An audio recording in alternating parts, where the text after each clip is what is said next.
Sa dami ng mga na-house tour ko na bahay, dito talaga ako napabilib. Kasi naman lahat ng gusto mo sa isang bahay nandito na.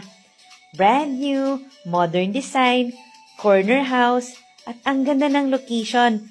Nasa elevated part tayo ng subdivision, kaya naman perfect ang overlooking. At fully furnished pa ito. Dito to sa isang exclusive subdivision sa Antipolo City.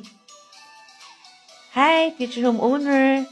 Welcome to your 4-level brand new house. Ang ganda ng dining set, oh. At eto ang yung kitchen. Iba talaga kapag naka-interior design ng isang bahay. Lilipatan mo na lang. Meron pa tong 5 bedrooms. At roof deck, kaya magandang view mo dito sa buong city. Kaya kailangan mong panoorin yung full house tour nito sa YouTube channel ng Home Search Philippines para makita mo yung price and full details. Ipin ko rin sa comment.